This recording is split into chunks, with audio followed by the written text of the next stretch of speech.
Bapak, Ibu, saudara-saudara yang dikasihi Tuhan, selamat berjumpa kembali dalam acara Sentuhan Ilahi. Kiranya Tuhan selalu menyertai dan melindungi saudara-saudara semua dengan kasih karunia dan kuat kuasa-Nya.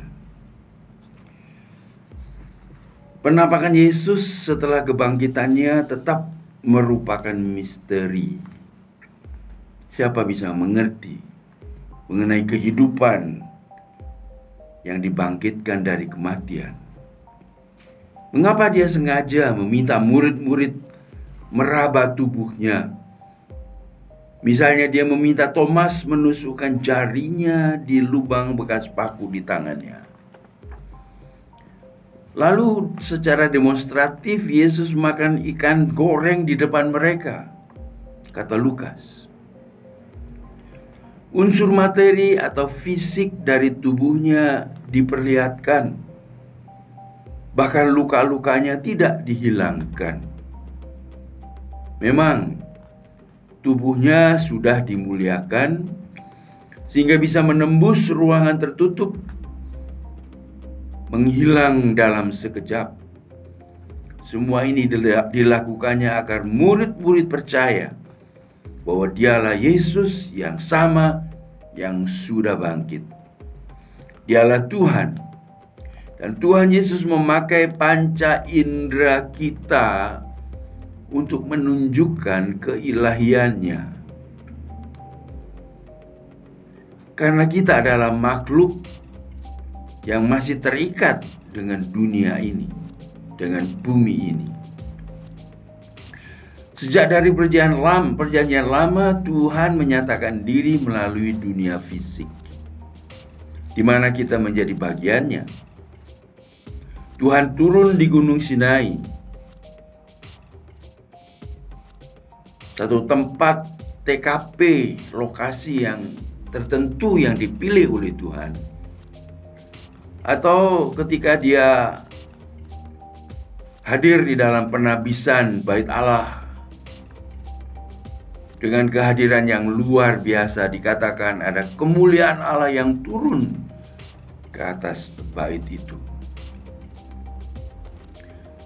Begitu juga ketika dia membuat mujizat mengeluarkan air dari gunung batu, mengirimkan roti mana setiap hari kepada bangsa Israel. Sebagai manusia, kita lebih akrab dengan dunia fisik kita ketimbang dunia rohani. Lebih sulit untuk masuk dan hidup di alam rohani. Tapi kalau kita hanya hidup di alam fisik saja, kita akan mengalami kekeringan, karena sumber hidup itu ada di alam rohani di mana Allah berdiam. Manusia tidak hidup hanya dengan roti saja, dunia fisik saja, melainkan dengan setiap firman yang disabdakannya, dunia rohani.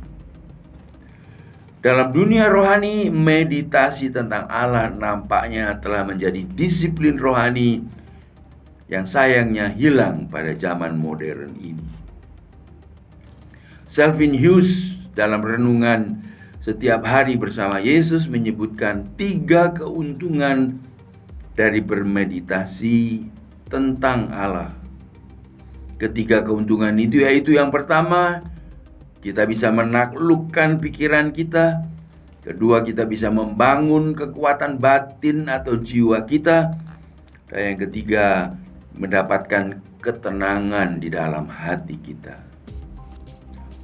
Orang yang sering bermeditasi lebih mudah memfokuskan pikirannya, lebih mudah berkonsentrasi, bukan hanya dalam hal-hal rohani saja, tetapi juga ketika melakukan kegiatan lain. Begitu juga orang yang sering berdoa. Orang yang biasa bermeditasi mempunyai kekuatan batin yang luar biasa. Di dalam batin itulah Tuhan bertakhta, dan jika diizinkan, Dia mengatur seluruh hidup kita. Dengan demikian, jiwa orang yang suka bermeditasi itu mengenal Tuhannya. Jiwanya kaya dengan pengalaman bersama Tuhan, berwibawa, dan dialiri dengan kuasa ilahi. Orang yang biasa bermeditasi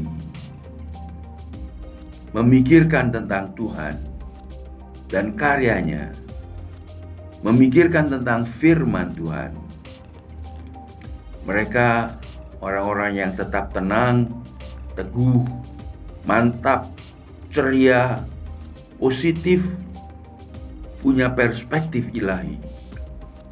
Jadi biasakanlah diri berdoa, bermeditasi atau merenungkan Tuhan berdasarkan firman-Nya. Kita tidak memboroskan waktu ketika berdoa. Bahkan kita sedang berinvestasi dengan hasil yang paling maksimal. Waktu yang kita berikan dengan berada di hadirat Tuhan itu dalam doa tidak akan sia-sia. Jadi orang percaya itu hidup dalam dua dunia. Dunia fisik, dunia rohani. Jangan hidup di dunia fisik saja, karena kita bukan sekedar benda, materi, bukan hanya raga saja. Dan jangan hidup di dunia rohani saja, karena kita masih perlu merawat tubuh jasmani ini. Perhatikanlah bahwa Allah memakai dunia fisik, termasuk pengalaman sehari-hari, untuk menyatakan dirinya kepada kita, untuk memperkaya kehidupan rohani kita. Selamat berdoa, selamat bermeditasi, selamat merenungkan tentang Tuhan dan firman-Nya. Maka hidup saudara akan menjadi kaya di dalam Dia. God bless you.